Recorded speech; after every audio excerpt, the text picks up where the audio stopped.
In 1969, with the Cold War raging, Soviet designers launch a new threat to NATO forces.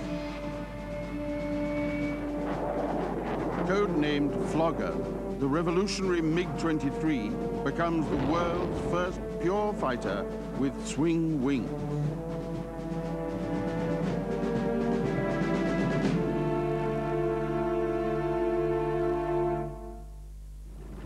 In the 1930s, the Soviet I-16 fighter had dangerously fast landing and takeoff speeds. The biplane I-15 was much more pilot-friendly. An experimental design was developed. It was a biplane for low-speed performance, but in level flight, one wing folded into the other for high-speed performance. It was called the folding fighter. This World War II German prototype fighter, the P-1101, had wings that were straight for low speeds. For higher speeds, they could be adjusted on the ground for two different angles of sweep. Bell, as a company specializing in jet and rocket-driven high-speed aircraft, had for some time been interested in variable geometry. Using the P-1101 as a basis, Bell built the X-5, the world's first flying variable geometry swept-wing aircraft.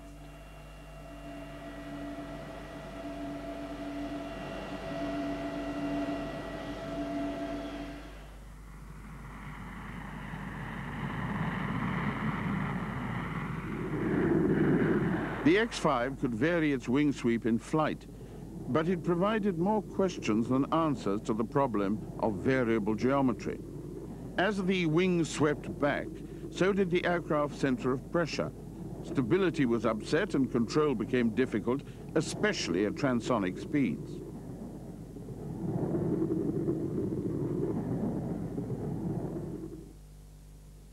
The Grumman company, with its variable geometry Jaguar prototype, tried to solve the problem by sliding the wing root backward and forward to compensate for changing sweep angles.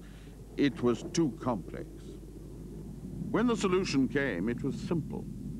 Grumman had hinged the wings of their Jaguar at the roots. Bell had done the same thing with the X-5. But in England, the Vickers-Armstrong company were researching wings hinged outboard of the fuselage sides. In America, NASA picked up the idea and developed it. They found that stubby, fixed wing roots provided enough fixed wing area to virtually eliminate the problem of shift in center of pressure. By 1958, the way was opened for the development of practical variable geometry aircraft.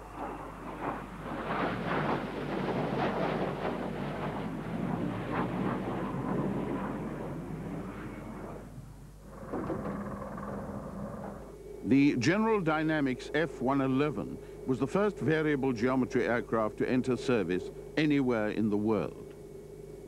In the F-111, the minimum sweep angle was 16 degrees, the maximum was 72, and the full movement from minimum to maximum sweep took 17 seconds.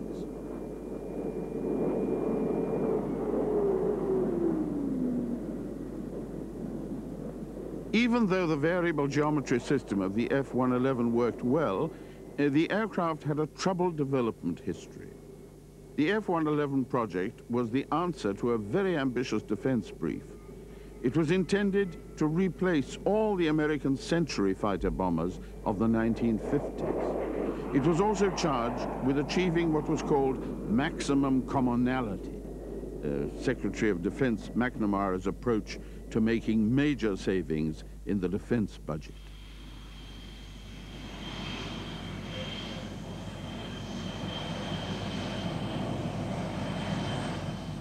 At takeoff, the sweep angle of the wings was 16 degrees, not very far from being straight.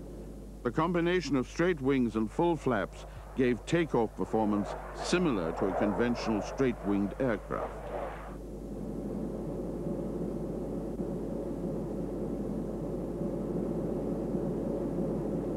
The action of sweeping a wing back doesn't just change the sweep angle. It also changes the wingspan of the aircraft, and it changes the relative thickness of the wing. Low angles of sweep give high lift and high drag. Also, the greater the wingspan and the thicker the wing, the higher the drag. Higher sweep angles and lower wingspan reduce drag for high-speed performance.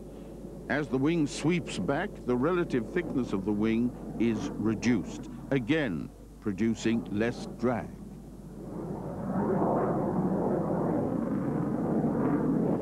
In the case of the F-111, once the aircraft had established its climb, the sweep was increased to 26 degrees.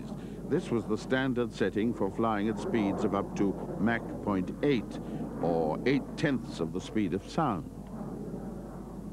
Between Mach 0.8 and Mach 1.1, the angle of sweep was increased to a range between 45 and 72 degrees. Above 20,000 feet, a sweep angle of 45 degrees gave maximum acceleration and all-round performance. At lower altitudes, more sweep was needed to keep the same operational efficiency.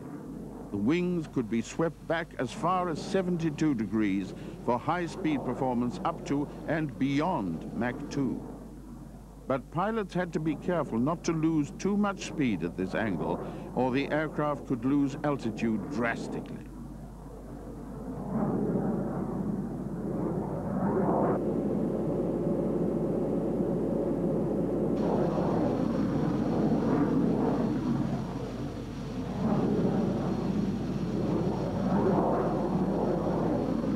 Changes of sweep could be used to slow the aircraft down quickly. Reducing the angle of sweep to 50 degrees increased drag enough for the wing to act as a kind of air brake.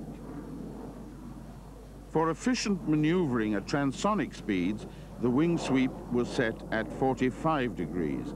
The combination of lift and drag at this sweep angle gave the pilot the best compromise between high speed and low speed performance.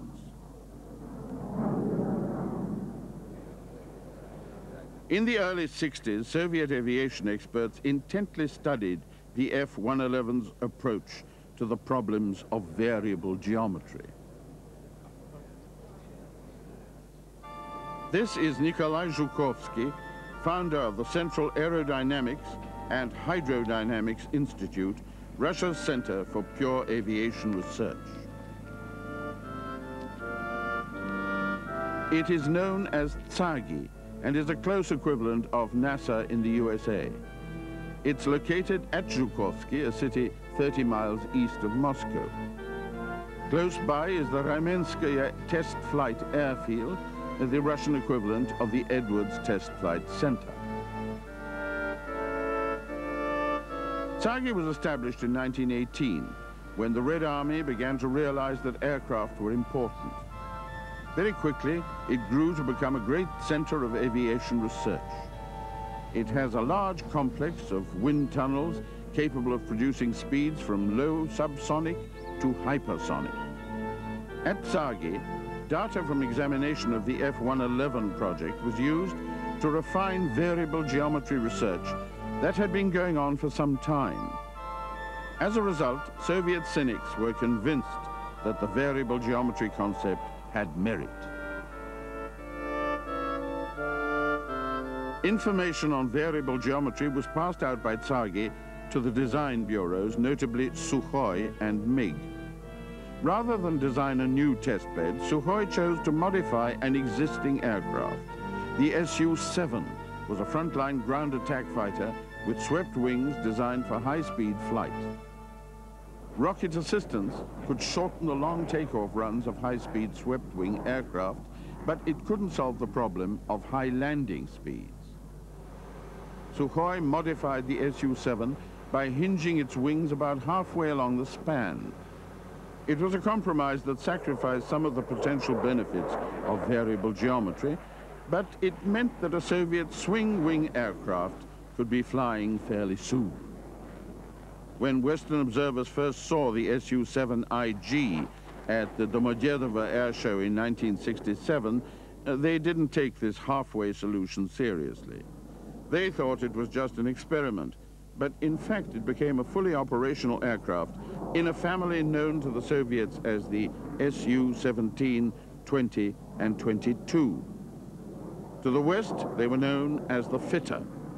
About 1,000 were built, part of a long line of Soviet variable geometry aircraft in which only the outer wing panels were movable.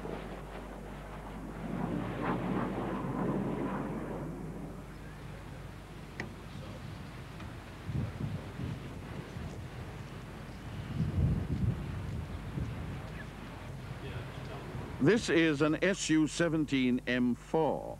It was a standard Soviet ground attack fighter bomber of the 70s and 80s.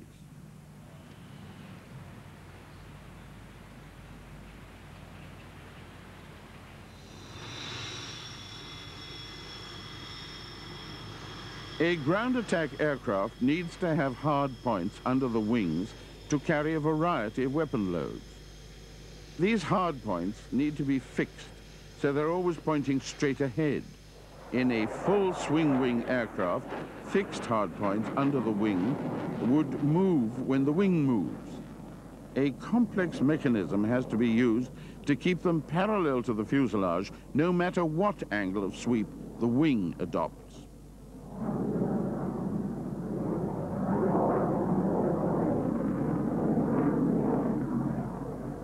In the Su-17, Sוחוי were able to use their compromise approach to variable geometry to solve this problem. The hard points were simply mounted on the non-moving section of the wing.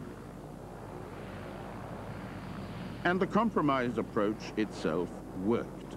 The Su-17 needed only half the takeoff distance of its fixed wing relatives. It could carry its weapon loads 30% farther and was capable of speeds beyond Mach 2.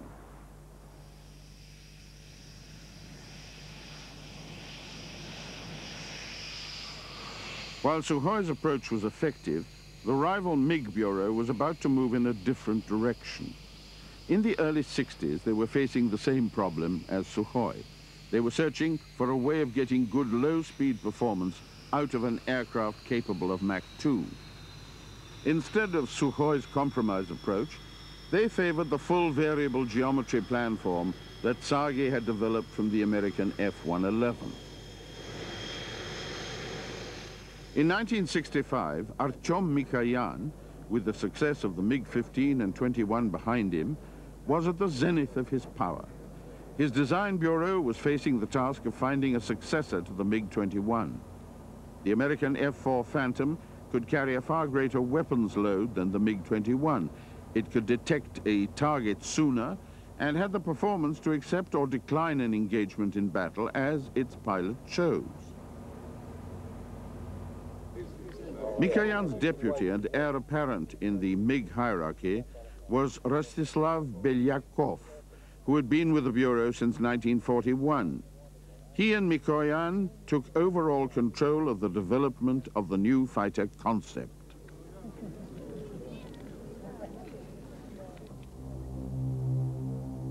One of the major factors of the new requirement was beyond visual range radar, to aim weapons before a target could be seen with the naked eye. Because it needed greater detection range than the standard MiG-21 radar, a larger dish had to be housed. More electronics had to be installed, which meant a larger aircraft with a greater cross-section.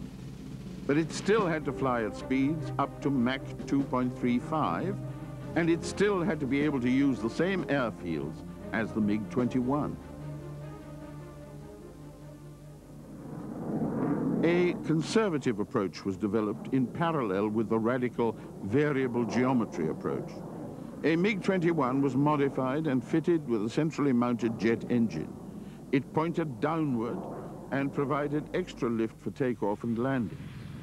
A new delta wing prototype was fitted with the same system. Its NATO code name, Faithless, was appropriate. MiG itself had little faith in the design. The engines were only used in takeoff and landing. They occupied valuable space and reduced the aircraft's range.